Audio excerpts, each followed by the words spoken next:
crois qu'on va pouvoir passer à l'appel à projet Grande Place. Bonjour. Moi, en fait, je ne parlerai pas tant de détails de l'appel à projet parce que Mathieu a déjà fait la plupart de boulot. Je vais parler plutôt de contexte dans lequel cet îlot commercial va s'inscrire et également de ce qu'on attend de ce bâtiment par rapport à l'espace public et la ville. En fait, en quoi on attend que ce bâtiment va améliorer ou travailler avec l'espace public qu'il va venir encadrer. Donc, juste pour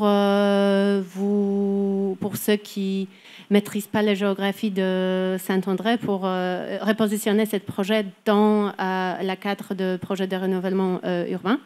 Là, sur ce plan, vous voyez tous les espaces publics qui seront travaillés dans le cadre de projet de réaménagement des espaces publics.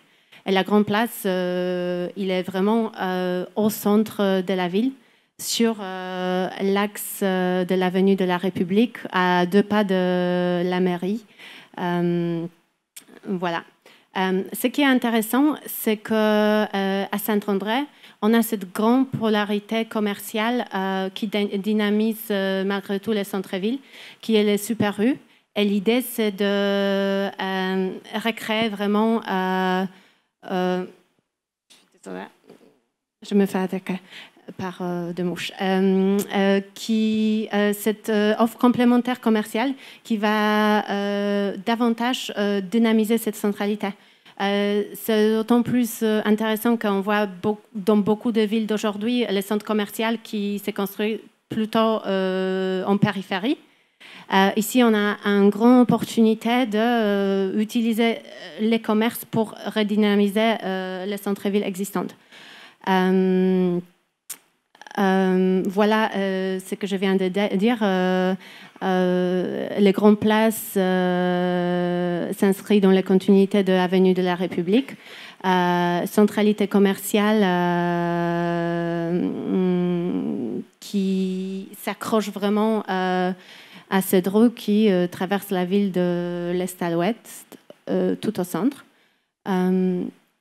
Là, finalement, j'allais répéter ce que Mathieu a déjà dit, donc je vais y passer, mais on voit très bien la vue est prise depuis l'avenue de la République.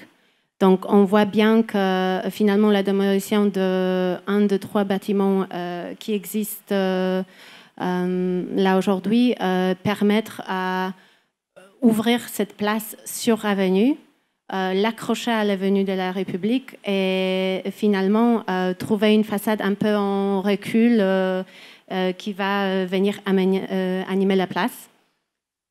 Et ça, en fait, il me manque un peu la chose pour indiquer de quoi je parle, en fait. Elle n'est pas très bien, cette diapo. Mais en termes d'organisation urbaine de la place et de centre commercial qui vient avec, l'objectif, c'est une sorte d'un OAP en cours. L'objectif, c'est vraiment de travailler porosité, piéton, visuel entre les nouveaux centres commerciaux, les super rues, les transports publics, les bâtiments existants ou les bâtiments qui vont être construits par la suite. Donc vraiment, toutes les flèches que vous voyez là, c'est l'intention d'ouverture, porosité, communication à la fois visuelle, physique, ouverture pour ventilation naturelle, etc., etc.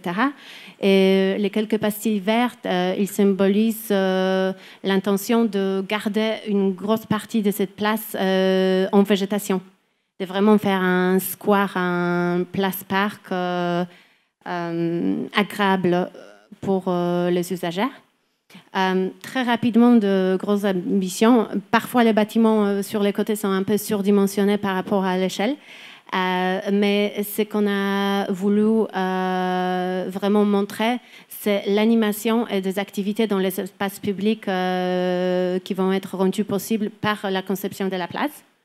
D'ailleurs, demain, on a consultation avec des habitants sur ce qui va se faire sur cette place. C'est une des raisons pour lesquelles on part plutôt sur des photos de référence, parce qu'aujourd'hui, tout est possible.